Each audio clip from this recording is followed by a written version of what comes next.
Well, welcome everybody. It is now 6 o'clock, so we're going to get started. And I know more people will be trickling in, and that is completely fine. This is being recorded. If you don't want your face to be shown inadvertently, just make sure that you take yourself off of your video. And also, if you have not muted yourself, just please take time now to mute yourself. That way we don't have interruptions. And then when we do get to some Q&A, be sure that you are, unmuting at that time. You can also feel free to ask questions in the chat. Danelle will help me with running the chat because when I'm doing the videos, I cannot see the chat. So we'll have some assistance with that. And I think that's, so let's get started. So we are covering a lot of territory today. We're going to be covering compost. What is it? Why do we want to do it? Why is it a good thing and helpful? And Linda Norris from the U.S. Composting Council will be helping us with learning about that. And then we're going to kind of have a flip side, and that is kind of like, where does our biological waste go from our waste treatment plant? And Tracy Fish will be helping us. So we'll begin with Linda Norris Walt. She's the Deputy Director and Advocacy and the Chapter Director of the U.S. Composting Council.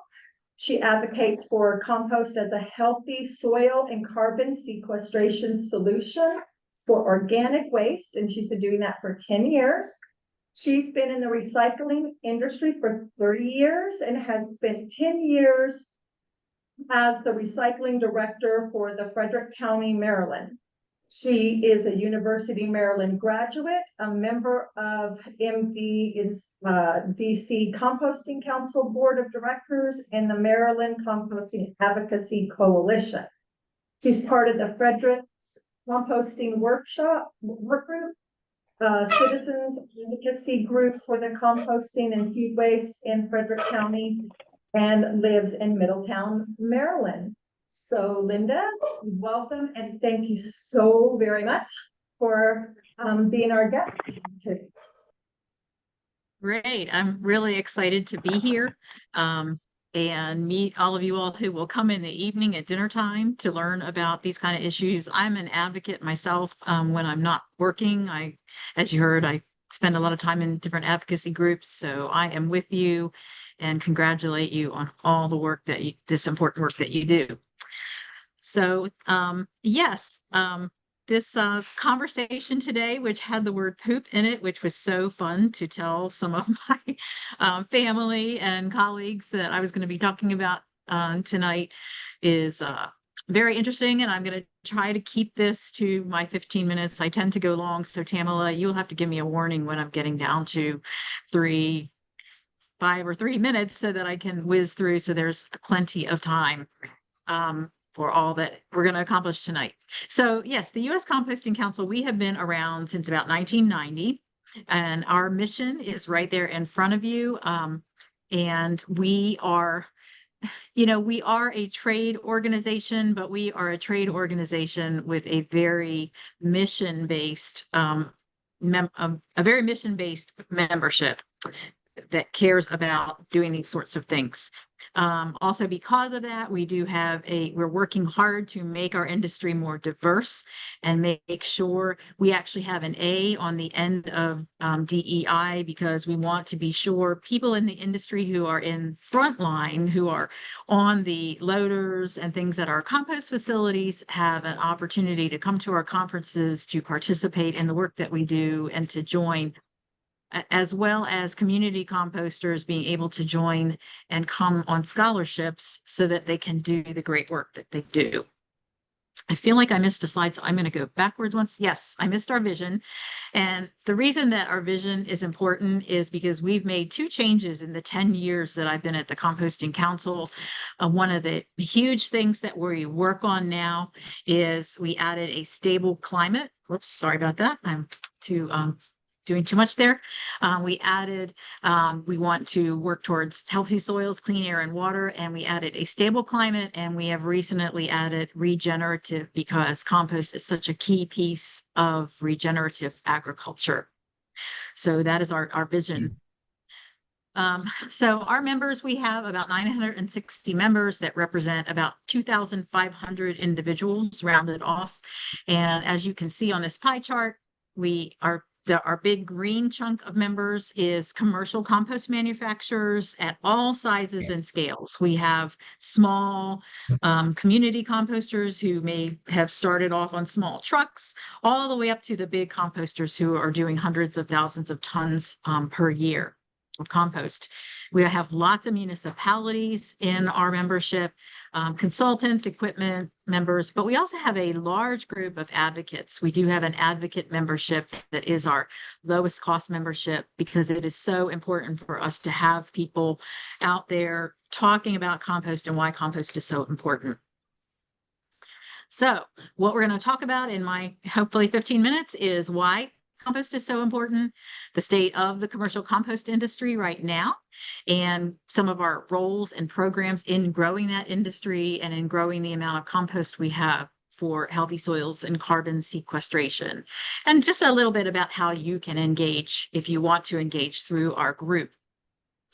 So here are some of the many, many good reasons for composting that I'm sure many of you, I'm betting, are already familiar with. And one that I mentioned is the sequestration of carbon. And there are projects going on the West Coast and in Colorado that are doing a lot of research into the amount of carbon that compost sequesters, both through being in the ground and through the plants that grow from compost. So compost is helping not only on the way in as we grow plants or as we are putting compost in the ground, but it's helping as the plants grow up. So we have a lot of impact on that.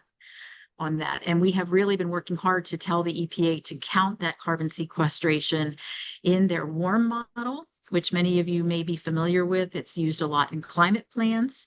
And they look at a lot of the benefits, these other benefits I'm going to talk about of composting in the warm model, but we feel they don't measure enough of the carbon sequestration capability of compost when it is put out on the ground. So that we feel would make compost an even better choice than landfilling, incineration, and other waste management options. Compost filters stormwater. That is such an important thing right now. Where I live in Frederick County, I imagine if some of you are on the East Coast, you had some of those massive rainstorms last week. We had several roads in my county closed because of sewer overflows. And when you have compost, compost is something that can actually filter out stormwater and keep those toxic and undesirable materials from, it breaks them down so that they are not polluting as much in the waterways and in the soil. So it's very, very important for that. And then on the other end of the climate change spectrum, we have many places that are in drought.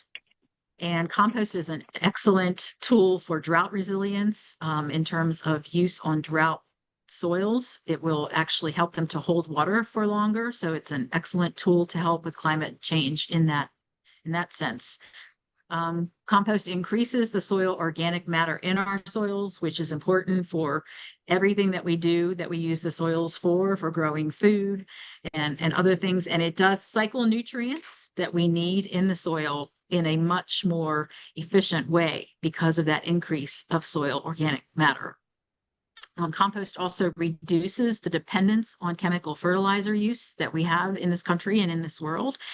And last but not least, but I always do put it last because people tend to forget all these other great benefits, but last but not least, it is a way of diverting from landfills, diverting materials from landfills, taking methane out of landfills, et cetera. So it's a great zero waste tool. Representative Hannon. I move Amendment 16. Representative Hannon. Thank you, Madam Speaker. Amendment 16 is a decrement of $365,000 to the Department of Natural Resources budget that is Not sure what that is. to the Department of Law. Could someone mute, please? Specified in the legal services of the DNR. Somebody must have another webinar going too. Oh, crap. I'm sorry. I didn't realize it was on mic. I didn't think the mic was on. It's okay. I thought maybe I had something playing on mine that I didn't realize. So these pictures here just show you a little bit of the benefits of compost on a project. This was a project that one of my colleagues had heard a presentation on. And here you see some compost that was applied in February and what actually happened in terms of the grass in April. So you can see the really on the ground impacts of compost. And if you're using compost in your own garden, you've probably seen the same thing in terms of the increases in fertility and growth. So how does compost happen at the commercial level? I'm not sure if folks are familiar, but I do have a lot of details there, but you basically have to have greens and browns the same way you would in your backyard compost, but you're scaling it way up. So compost manufacturers do have to have the raw materials, the feedstocks that can balance this recipe of carbon to nitrogen. They also have to carefully monitor moisture, which is really hard to do when you scale up. If you have struggled with it in your own backyard compost pile, you can imagine, and making sure that there is air coming through the pile. And in general, commercial composting is running an average of 21 to 120 days, depending on the technology that you're using. There are windrows, which many people are familiar with, and aerated static piles, which is one pile that has pipes running through it. And you can see some pictures of those at the top right there. And there are very strict rules for compost to pass to reduce pathogens, which is the amount of time how quickly it has to be turned in a windrow situation, or how it has to be processed in an ASP. So that is governed. Compost facilities are governed by those types of rules and regulations. And curing after the composting is done generally takes 2 to 6 months longer, depending on what you're using, what technology. So some of the feedstocks that we use in composting, you can see here very frequently: animal manures, yard waste, wood and wood byproducts are often, the animal manures would be your greens, the wood and wood byproducts would be your browns in your home compost pile. I know that we talked about the poop. Biosolids, which come from wastewater treatment plants, are also used in compost. We have a lot of compost facility members who are municipalities that are doing biosolids composting. And what has become in the last 7 years a much bigger thing, and you'll see more data on that, is pre- and post-consumer food waste from groceries or from residents in some communities. Industrial byproducts that are, it may be something coming from a processing facility, a food processing facility, like milk that was spoiled will sometimes come for composting, and other organic byproducts that may be used, such as hemp and things of that nature. And I did want to mention too, this isn't really specifically a feedstock thing, but I didn't have a whole lot of places to put this, so I wanted to mention that our policy making, we believe that especially when it comes to food waste, the feedstocks we use are the inedible food waste, because we definitely believe in durables, because I know you're moved past plastic, so we try to emphasize durables at our conferences. And we also believe that food rescue and animal feed are important alternatives for wasted food. So we don't try to go for the material food waste for composting until it's ready. It's not ready to eat. It's past the point of eating. So I did want to make that point. So I do have a one slide here because I know you wanted to talk about biosolids, and class A and B biosolids are pretty much what our composters are using to make compost. And these biosolids are some of the most heavily regulated industries in the US. So, and you can see, I put there the link for, and I think that's what I have that Colorado research about biosolids enhancing environmental quality, soil health, and producing healthy food from the Journal of Environmental Equality. So there's a couple of resources you can look at about the safety of biosolids. And let's see, let me see what's on the bottom of this slide. I'm kind of blocked.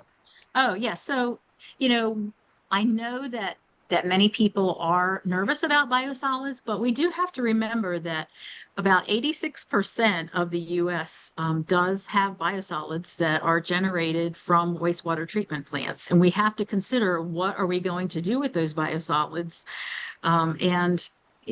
Landfilling, incineration, other methods are environmentally harmful than composting. And composting, actually, class A and class B biosolids, has been proven by the EPA to be safe, and they provide many, many benefits. So another thing that I wanted to mention too is many cities that are producing biosolids are closing the loop with their biosolids by using that compost for green infrastructure. So it's much better to have, rather than a city like this where you see lots of greenery, green roofs, green places, instead of having asphalt everywhere, compost can provide a lot of opportunities for putting more green infrastructure into our cities. So yes, that's what I had mentioned before. 86%, more than 80% of US households are served by one of 16,000 operational wastewater treatment plants. So that you lose those beneficial reuse opportunities from landfilling. I'm sorry, did you just say I'm getting close to time? Yeah, you have about 3 minutes. Okay, great. All right. I did also want to mention, when it comes to PFAS, I know it's something that probably you all are talking about and thinking about. We have produced this little card, which you can find on our website if you Google for PFAS.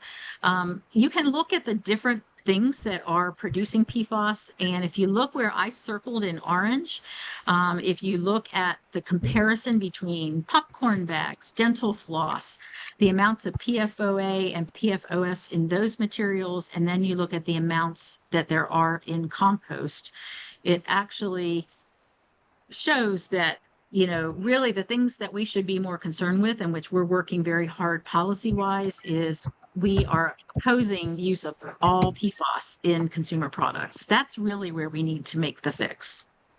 So I did want to point that out.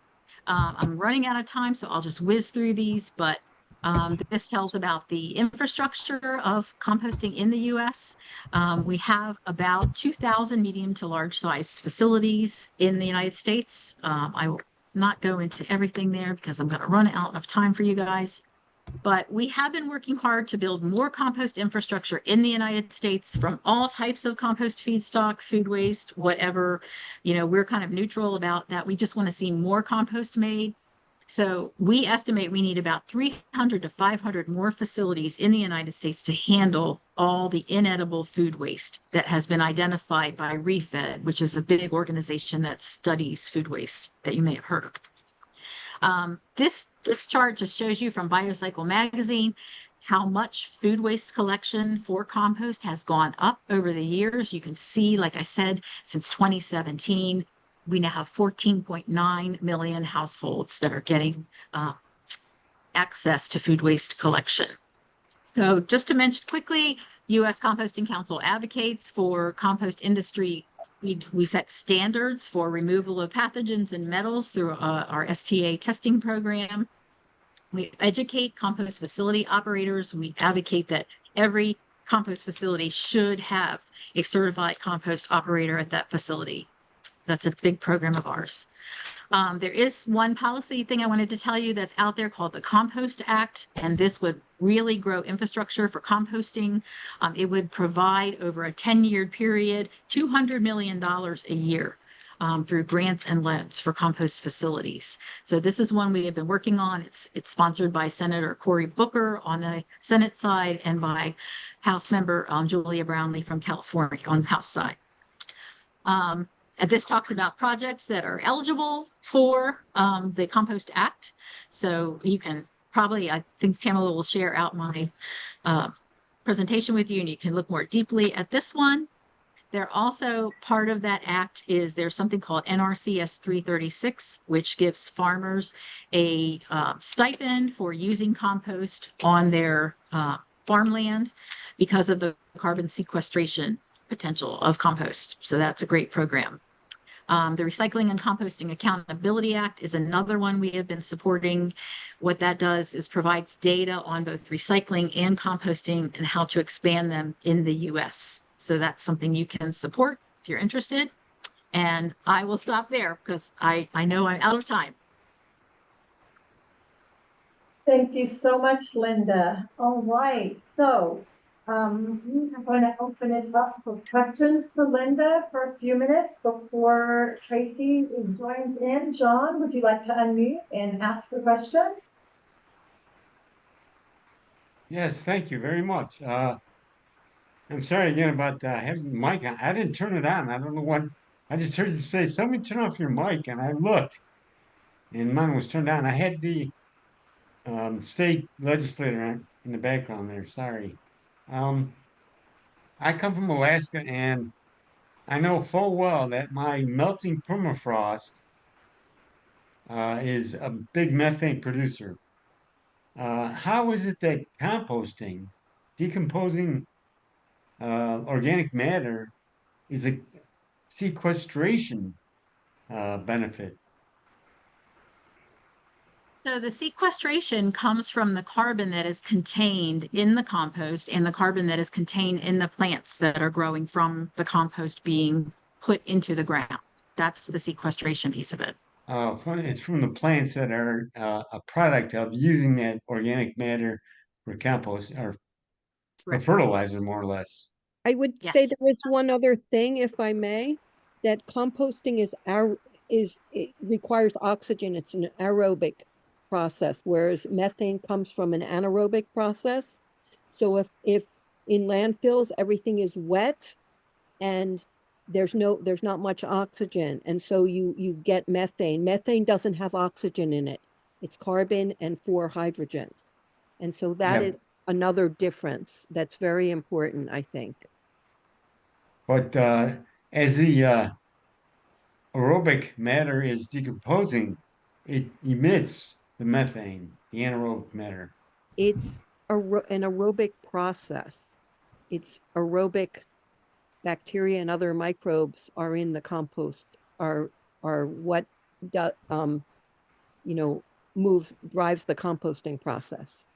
Yes, generally what people have asked us about and our studies have focused on are more not emissions from the compost itself, but emissions from the process of composting, from the loaders and the equipment that is used in the composting process. And I can I'll send Tamala some information, but our studies have shown that emissions is less than emissions from landfilling or other things. It's canceled out by the benefits of compost, in other words. So it is not a great threat. I see. It's trade-off. I understand now. All Just right, Anu, you want to ask a question? Yes. Hi, I'm Anu. I'm from a suburb called Naperville in Illinois. I started 2 years ago, like a community compost program with my entire 64 homes in my community, and all of them were on board. Now, my question is, I have a neighboring town where the municipalities decides that food waste pickup is involved along with the garbage. So that is something which is provided by the municipality, but we don't have that service. So how do municipalities decide whether to involve in the food waste pickup or not? And then secondly, there aren't too many local composters or the companies available for a food-based pickup. For example, I want to go to my neighboring Mariano's, Jewel. They have so much food waste. I would like to start a compost service there. But you know what? I think it's all the burden on one guy, who I know in Naperville who composts. So are there many in Illinois, and how do you find more? Yes, there are quite a few around Chicago, and I think there are some around other areas of Illinois. And I will put in the chat when Tracy is speaking how you can look up on our map where compost facilities are. And in general, if you don't have food waste pickup in your area, the first thing to do is find out, do you have a facility in your region? Because when I mentioned compost infrastructure, we have a lot of things that we call compost deserts, areas of the country that have no facilities available to them. And that's where we're trying to do our work to get those 300 to 500 more facilities sited so that then municipalities do have the option to pick up food waste or whatever it is, yard waste, whatever they want to compost and take care of it in those facilities. And one big thing, if you all have worked on your climate plans in your communities, that is a great way. Everyone in the climate plan seems to focus on energy, but when you look at the impact of food waste on climate change and on carbon drawdown, if you've read Project Drawdown, reducing food waste, animal feed, food rescue, and composting are huge opportunities to work into your climate plan if you're having trouble getting your municipality to get on board with food waste composting. If they have a climate plan, get it in the climate plan. Well, they have climate plans, but I think their climate plan involves closure of the coal fire plants. So that is the first thing that they want to do. So I never even took this topic of composting to the council because, it's like for them putting out too many fires. So I thought, let's let them focus on one and then I will. But you know what? Before I found this local guy, I was calling somebody from the city of Chicago to come and pick up the food waste. So, you can imagine a truck driving from Chicago to Naperville to pick up the food waste. So I didn't Right. want that happening either. So Right. That is a pretty big carbon footprint. exactly. So I think if I'll put my email address in the chat, and if you want to email me and I can try to connect you with people that Okay. might be able to help you, I will do that. Yes. Sure. Thank you. So, thank you so much for these questions. Linda, one of the things, that I'm doing is, putting together any toolkits or anything you have. So if you have a toolkit for municipalities to use that, are used for, including this as part of their climate change plans. I had brought it up to my municipality here in Carlisle, and they, weren't really on board because it was basically, they were saying it was an insignificant amount of, greenhouse gas reduction in emissions. And I'm not so sure about that, but if you can share that, I'll make sure that everyone gets that. All right, so let's move on. Yes, we're going to come back to the questions. If our ends we'll compile the questions. I'll send them to Linda and Tracy and myself, and we'll get them answered, and you'll get those answers. If you can stay a little bit after, and Tracy and Linda can after 7, if all the questions aren't answered by then we'll do it that way. But I want to move on to Tracy, who's a longtime grassroots environmental leader and organizer and independent journalist. She has an MS in entomology at Cornell University. In the 90s, she worked with pesticide victims, advocates for alternatives. She ran a region of sustainable agriculture organization that excelled in farm-to-farmer education for 9 years. She was the lead author in the June 2023 Sierra Atlantic chapter report, Sewage Sludge Fertilizer Contaminates Farms with Toxic PFAS.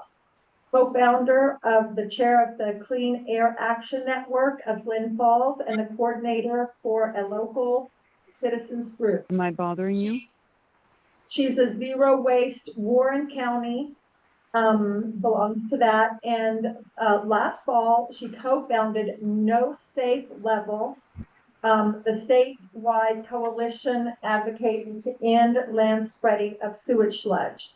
She's also a key leader in a multifaceted campaign to stop the first sewage sludge biochar plant from being built in a small town in Monroe, New York. Thank you so much for being willing to be on here today, Casey. And let me load up your slides. And I'm going to ask again, if you could mute, that would be great, because stray things come through from your links, not purposefully, but yeah, it would really be really great if you would mute if you are on Zoom. Yeah, everyone can please mute. IB, you want to mute for us? Yeah, great. That ended one of the noises. Thank you. Okay.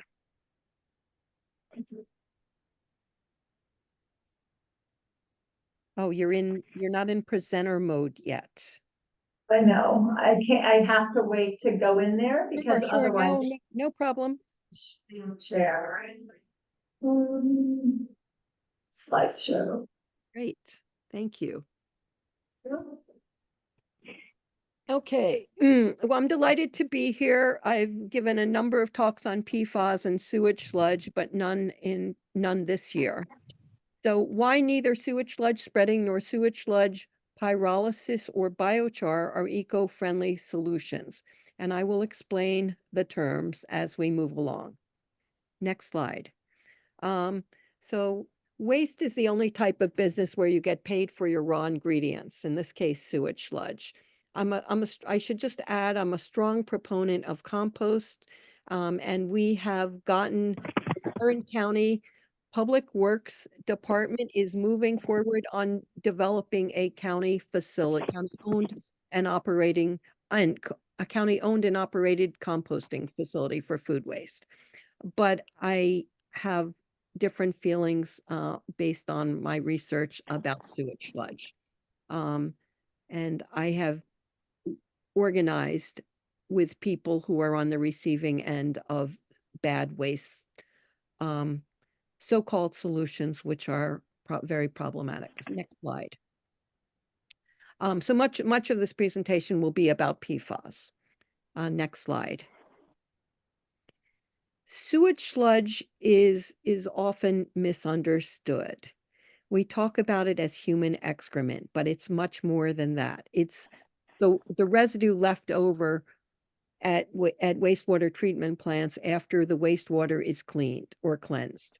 And it contains nutrients, which is why it's used as a fertilizer.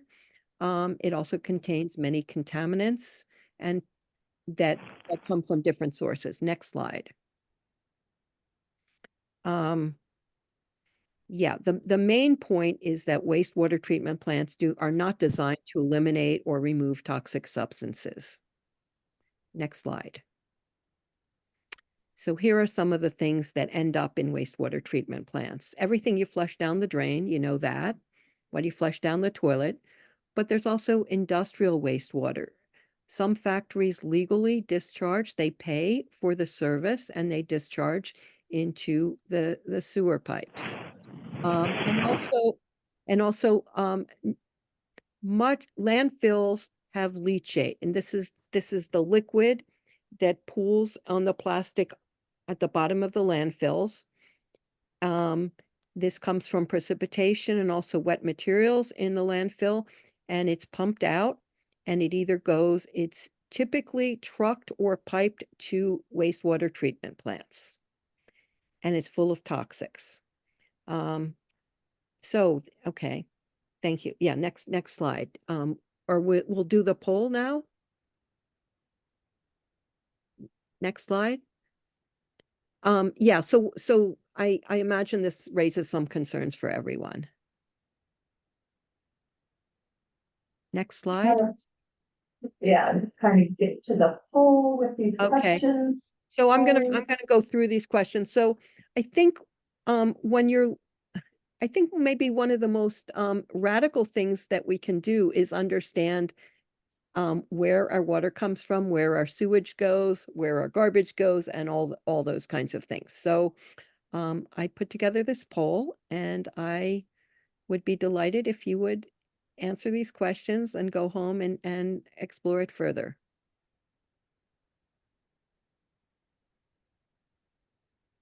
So let's move on while people answer these questions. Can we do that? Yes, absolutely. Okay. Yeah, so I'm depending on you to advance the slides. Yeah.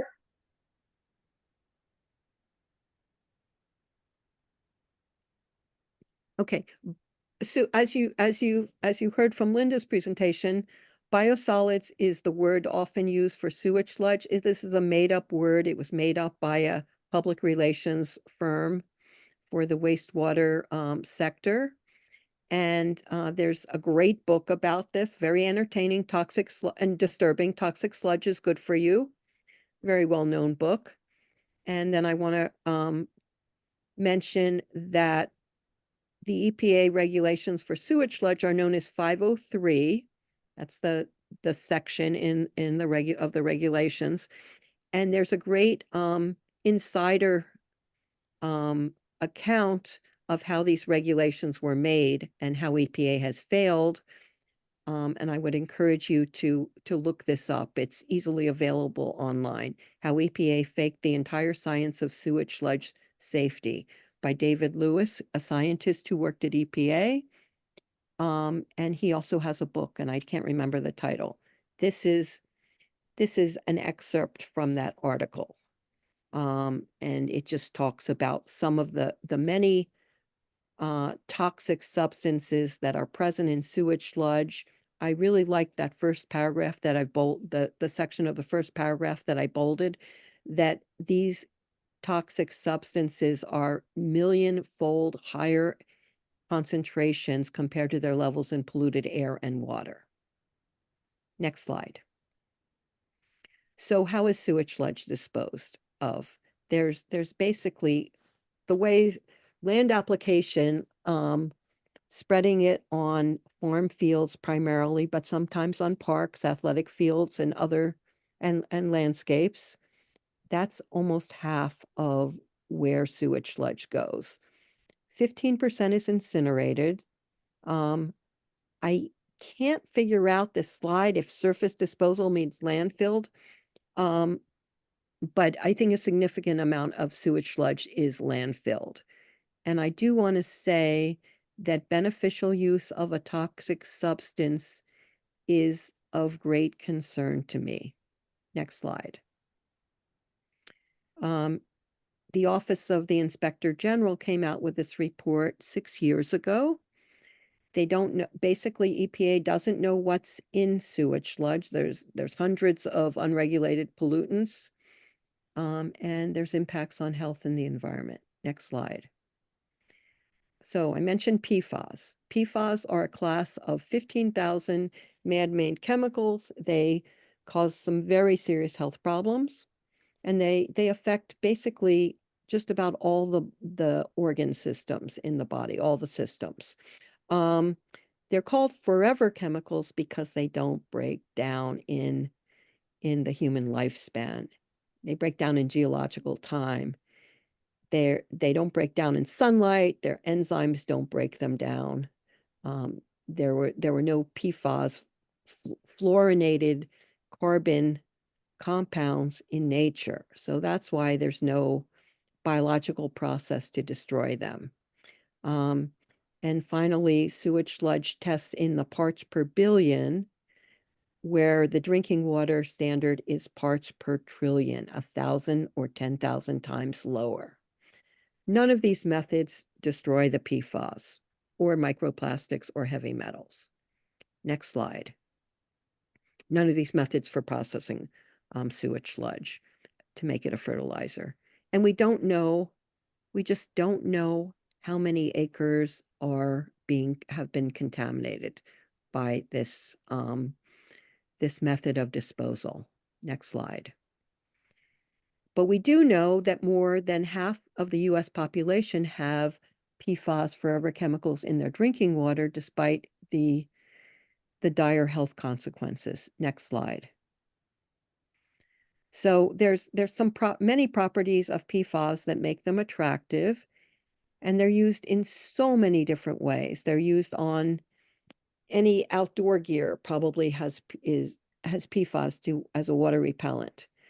And we'll see some other ways that it's used, that PFAS are used in a moment. But they're taken up by plants from soil and water. So that's a real downside of using it as fertilizer. Next slide. So Teflon is PFAS. Next slide. It's in car wax and some cleaning products. Cosmetics. It's used in cosmetics to make them water resistant. A very important way that PFAS are used, and that doesn't often come out in discussions, they're used in manufacturing. They're used to minimize fumes in metal plating. They're used to prevent plastic that's being extruded or molded from getting stuck in the molds or in, and they're also, PFAS is also used as a coating on many plastics. It's not, what happens is the plastic is subjected to fluorine gas, and the fluorine replaces the hydrogens in the plastics, and you get a coating, which leaches into the contents of those plastic containers. Next slide. And it's unavoidable that we have PFAS in sewage sludge because it's in toilet paper. It's not in toilet paper to repel water or to prevent staining. It's in toilet paper. It's thought that it's in toilet paper because PFAS is used in the pulping equipment, probably as a lubricant. This was a cover story in Time magazine last year. It's big news. Many health impacts. Next slide. The health effects in red come from a very large epidemiological study of 40,000 residents in the Ohio River Valley that got their water, whose water was contaminated by the DuPont Teflon plant on the border in West Virginia. Next slide. And these kinds of health problems were correlated with higher PFAS levels in the blood. The sewage sludge composts are bagged sewage sludge composts are sold in big box stores.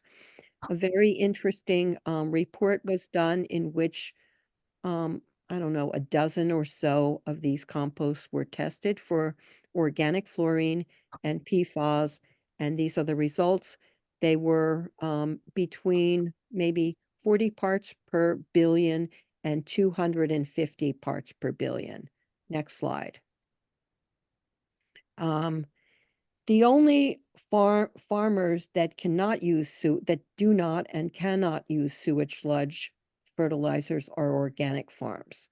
However, some organic farms have been shut down, heavily impacted because someone applied sewage sludge fertilizer 30 or 40 years ago. These are forever chemicals. Next slide. I'm going to go through 3 incidents. This was in the news lately. A sewage sludge fertilizer used on a Texas farm killed cattle, poisoned water, and there's some big lawsuits that are or have been filed.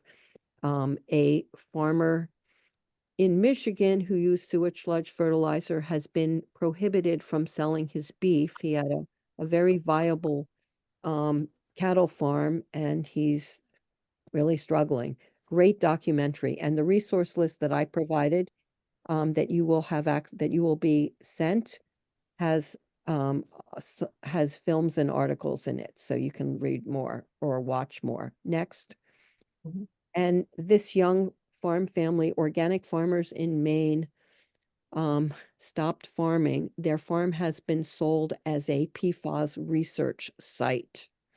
I have gotten to know the man, Adam Nordell.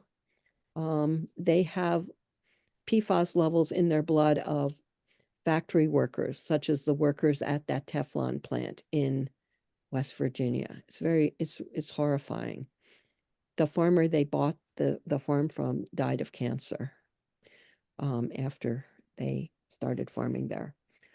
Maine is the only state that has banned the use of sewage sludge. That happened 2 years ago. Maine is very proactive. They're testing 1,000 sites where sewage sludge has been spread, and they're also compensating farmers who have been impacted. Next.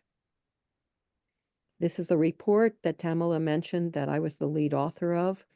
That also will be in the handouts that Tamala shares with you. Next slide. There's many references as well. EPA keeps on lowering the level of PFAS that is quote safe or acceptable. When we're talking about parts per trillion, we're talking about 1 drop in 20 Olympic-size swimming pools. And once again, parts per billion are 1,000 times that. Parts per trillion. Next.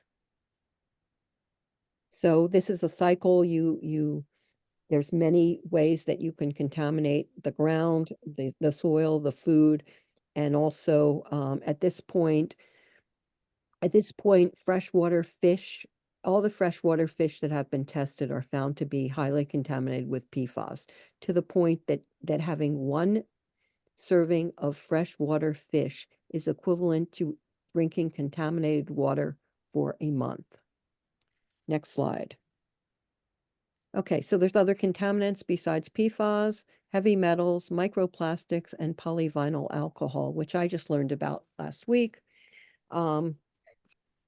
Like PFAS, heavy metals cannot be destroyed. They're elements, and the only testing required of toxic substances, I'm not talking pathogens, the only testing required by the EPA of sewage sludge used for land application is heavy metals, 9 heavy metals.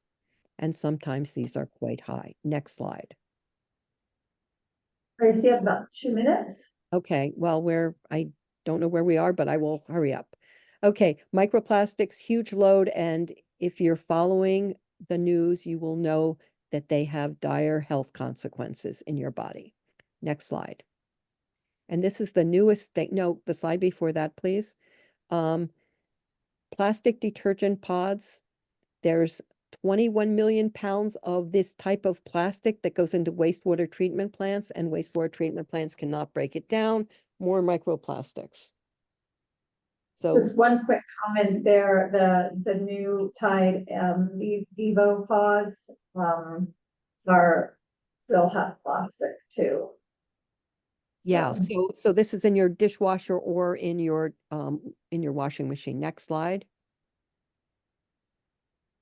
Yeah, they'll tell you it's, no plastic bottle, which is true, that their product is PLAs. I would encourage people to use powdered detergent for both.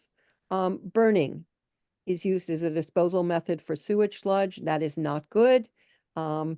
Next slide. There are sewage sludge incinerators in many cities, and there are studies that show that PFAS from household waste, PFAS from sewage sludge, it goes airborne. Next slide.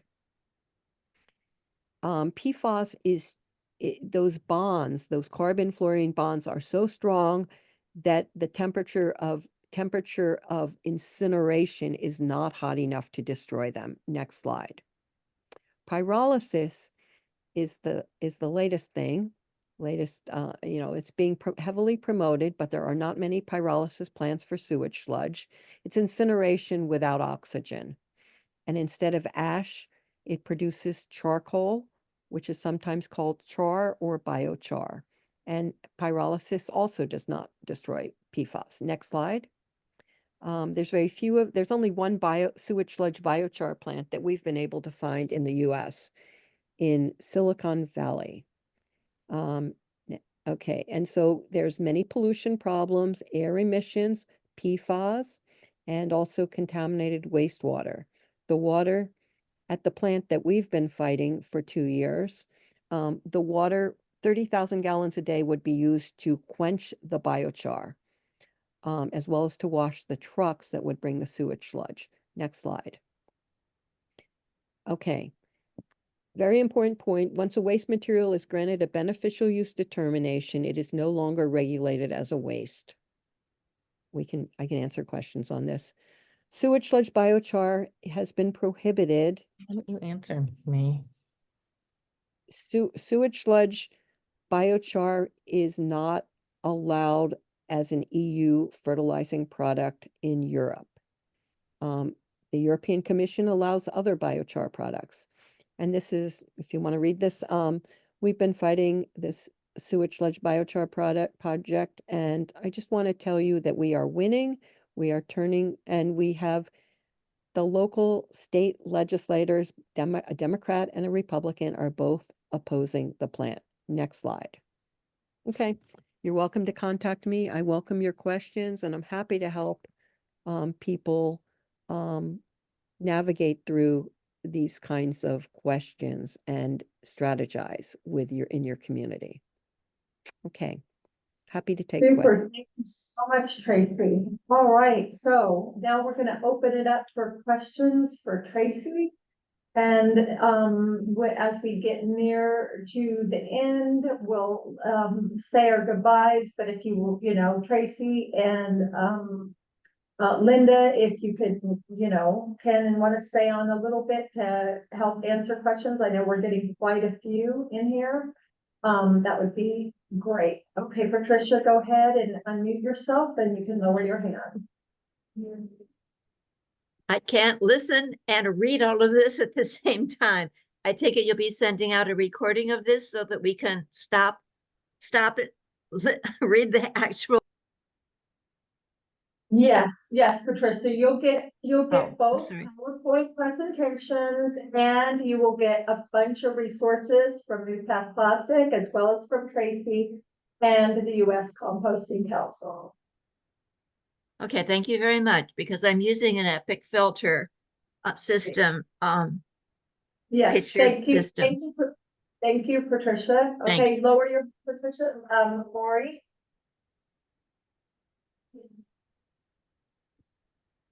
Thank you. I'm stunned with all of the information that we just received. And I guess my question is, what can be done about PFAS? Okay, the way we can clean up the sewage, the wastewater treatment plants, what's going to them is by number one, banning consumer products with PFAS. Number two, requiring that all industrial users that discharge into the wastewater treatment plants pre-treat their waste, which you can do with their wastewater with reverse osmosis, so that you have extremely low levels of toxics. At this point, and that is something that municipalities have the authority to do, at least in New York, and it is being done in some cases. Also, landfill leachate should be pre-treated, so it's not full of toxics. Those toxics, in most cases, also what doesn't end up in the sewage sludge passes through and goes into our rivers, lakes, and bays. So it's very problematic. We need a revolution in wastewater treatment. And in our drinking water, right? Okay, so we have John here. John, you want to introduce yourself with your question? He's in the room with us. Hi, I'm John Eusipis, and I limit myself to one question here for time. But Tracy, I'm just curious. Let's say you're successful. Let's say we listen to you and put you in charge. So let's just say starting June 1. What would you have sewage plants do? But I'd like to caveat it with the incinerator capacity in the United States is at capacity. There's no room there for more. Yeah, Landfills cannot handle all the sewage sludge. So what would you do starting June 1? Well, You're in charge. as I said, we have to detoxify our economy, and the first step in terms of wastewater is requiring pre-treatment of all industrial waste and also for car washes and other facilities that are discharging contaminated wastewater. Number two, what the best recommendation that experts and I have come up with is for dedicated monofills. So the only thing that would be going in the landfill would be sewage sludge, and it would be publicly owned and operated to cut out profiteers that would, that cut corners. And so those are two recommendations that I have. I think we can really clean up what's going into wastewater treatment plants, but we haven't begun.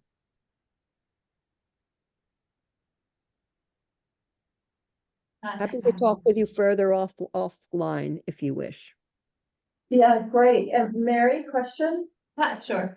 I'm Mary Firestone. And I will say I am with the Mid-Atlantic Biosolids Association, so full disclaimer there.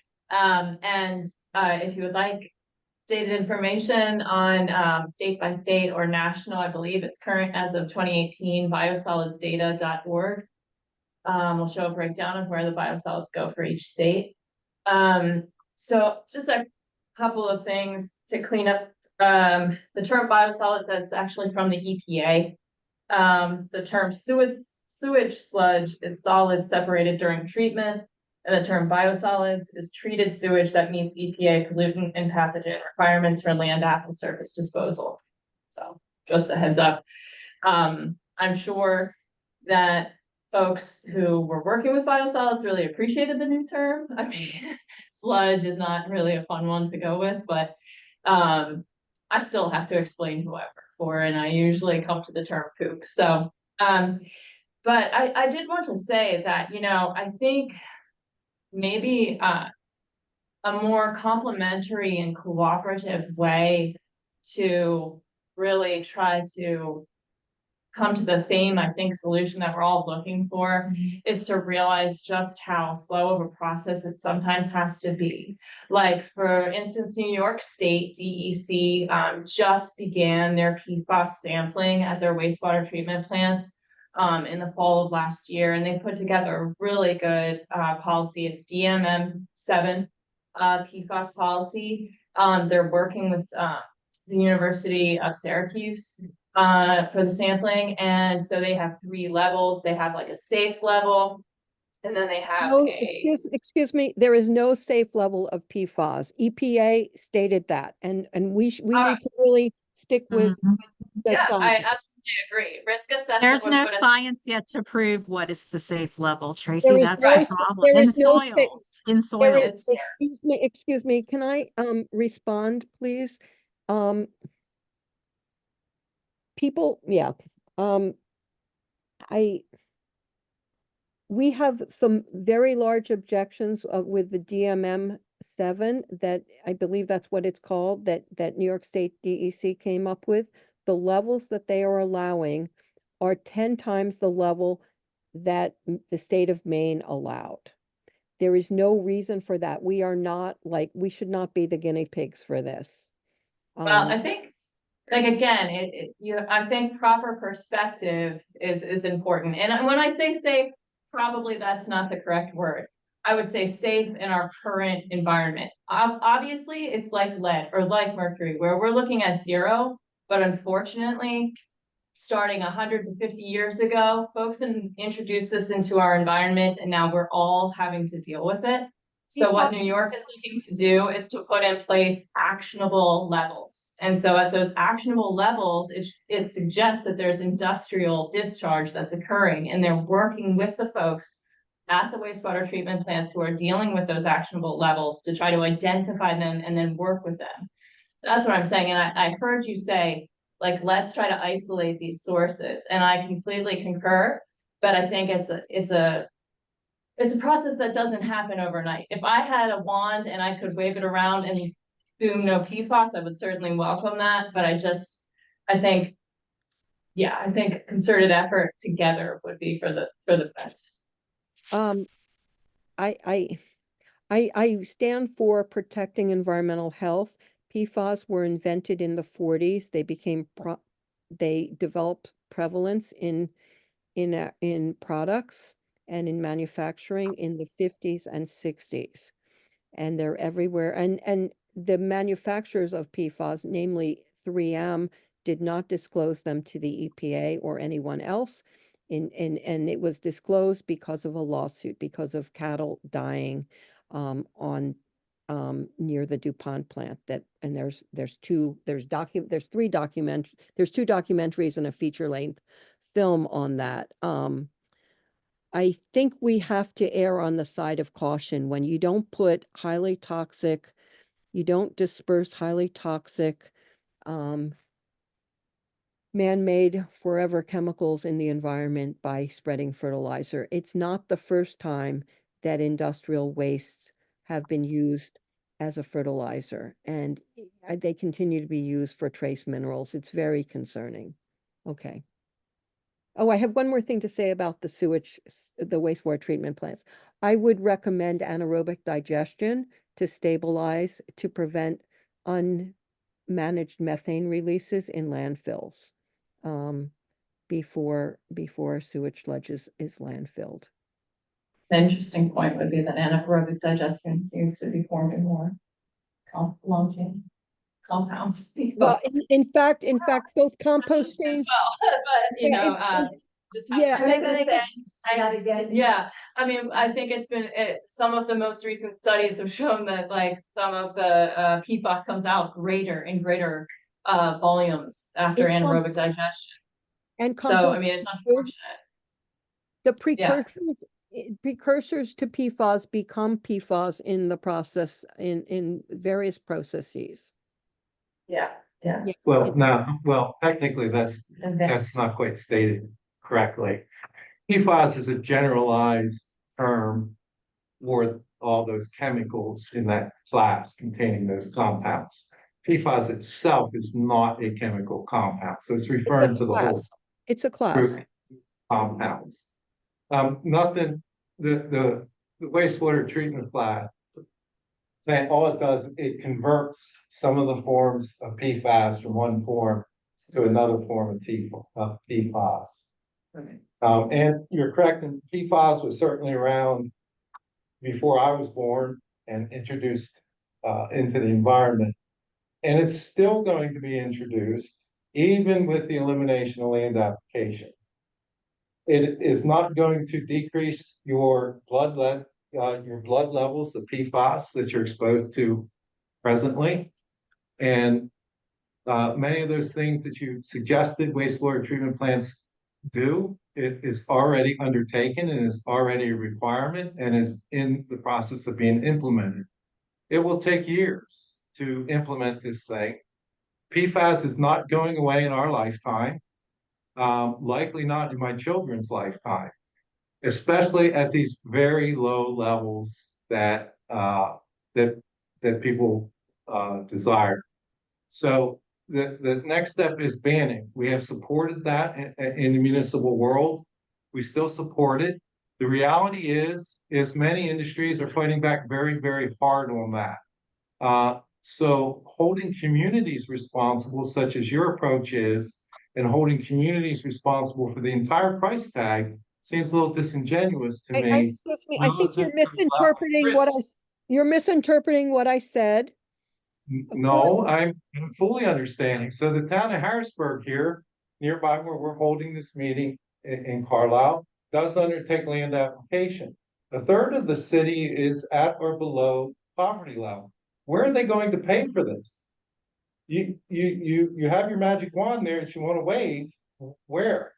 And sludge monofills are already legal. There are still some around. They are not meant, nor can they withstand the level of wastewater to manage all the biosolids. it simply is not slope stable to put it into a landfill. Can I, So you can't, can I just say something, please? I think the Okay. biggest, the thing that we do not, are not agreeing on, and I think it's the first principle that we must agree on, is that is that spreading carcinogenic chemicals and you're chemicals that going have, to be spreading it. This is where we disagree. Banning land you're application, not even letting me finish. you're I gonna think, put your lipstick, you're gonna throw your napkin on the ground or in the trash can. It's going somewhere. It's you're going not, into a lab. I'm gonna just leave if you don't let me speak. I Go ahead, just Tracy. simply want to say we don't know how to manage this stuff now. We do not know how to there's some emerging technologies that can destroy PFAS or in water. We have not gotten into solids. We don't know what to do on soils. We don't know what to do in sludge. We don't know what to do in compost. We do not have those kinds of technologies yet. We just like we don't know what to do with radioactive waste. We do not spread it in our world. We try and contain it. And that's all I am saying. We need to not contaminate our wastewater with PFAS, so there's less of it, so it's more concentrated. We must not burn it because it goes into the air. Saratoga Biochar, that was promoting this project in my area, like 15 miles from my house, it would not affect me directly. I run an organization as a volunteer, and we were called to assist them in understanding what was going on, what it would be, and how to prevent exposures from it.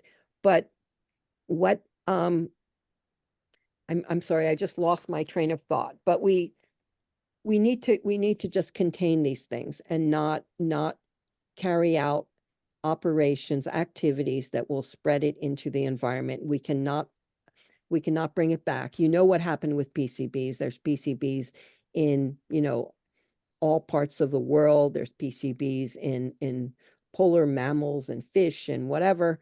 We need to stop the spread. And just because we have some toxic out there doesn't mean we should allow more.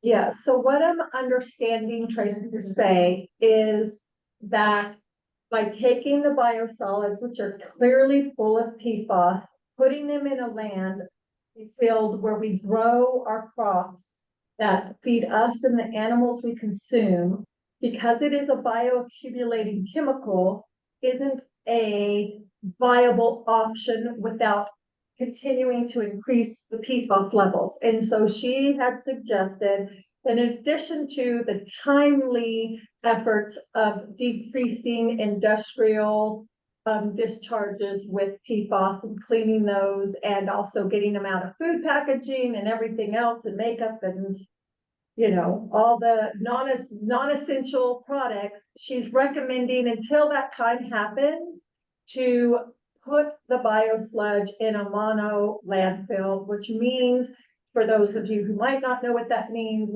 a landfill for just biosolids. Now, a note, there are approximately have been identified 400 bacteria and funguses that are able to break down types of PFAS. However, this class of PFAS is about 15,000. And a lot of these processes, including our waste management, our waste facilities for our biosolids, you get more PFAS coming out of the effluent than did the influent. So, we need to put more funding in it. We need to decrease PFAS. It's got to be multifaceted. If we move the biosludge into a monofill, there's a potential for later down the line, maybe these wonderful microorganisms, who do good can go and clean that up. And then we could harvest it and it could be profitable. That's kind of what I'm thinking. What do you think, Mary? Well, I appreciate that. I mean, I think just a couple of things you know, right now, the EPA PFAS strategic roadmap is in play. And so that's where many of these drinking water levels are at. The biosolids level has not come out yet. The risk assessment has not come out. We're expecting a draft of that. I don't know if that's June or September, but definitely the final by winter.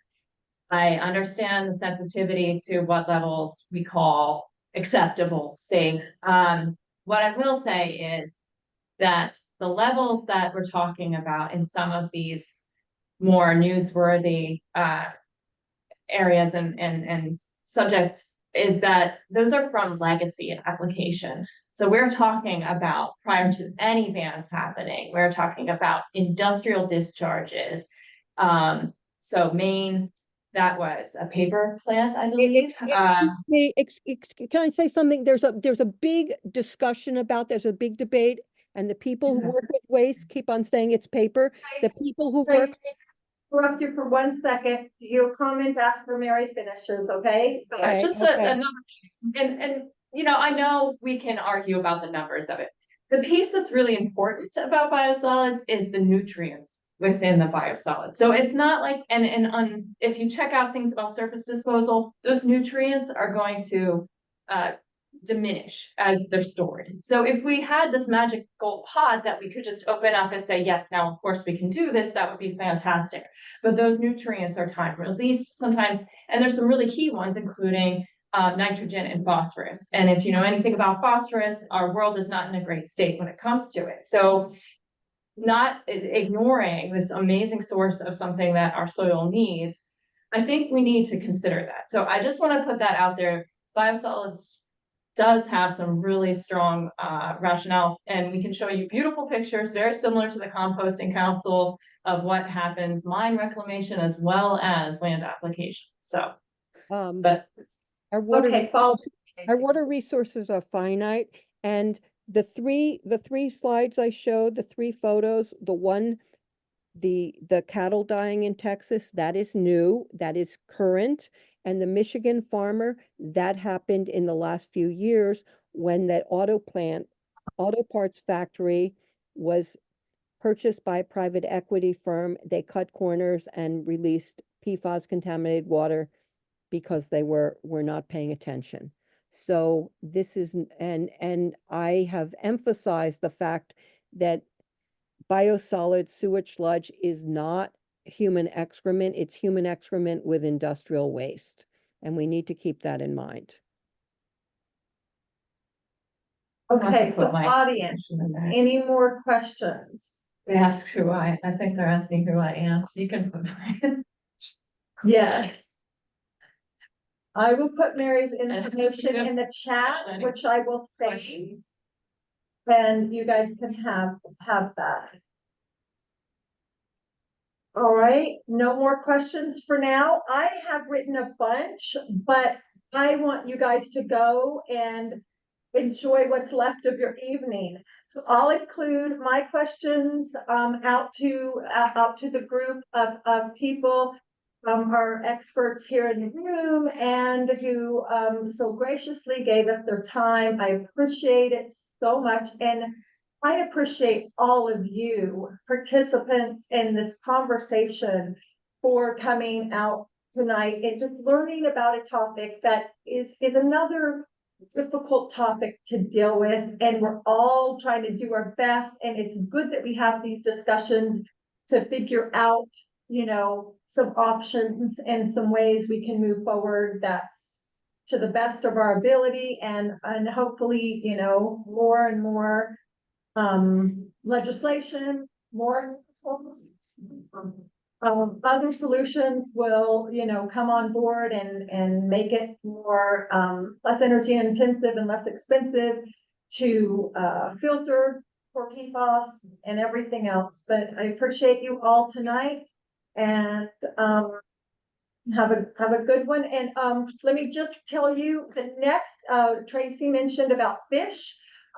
Next week's conversation, we will be talking about fish and wildlife and our watershed, and how you can locate potential contaminants in your watershed, and how if you need to limit your fish to once a month and so forth. So look forward to that on Move Past Plastic, www.movepastplastic.com, and check us out and contact me if you have any questions. Bye everyone. Oh yeah, bye everybody. Putting Thank you. Mary. And folks, do figure out where your sewage sludge go, where your wastewater goes, where you get your drinking water. Thank you.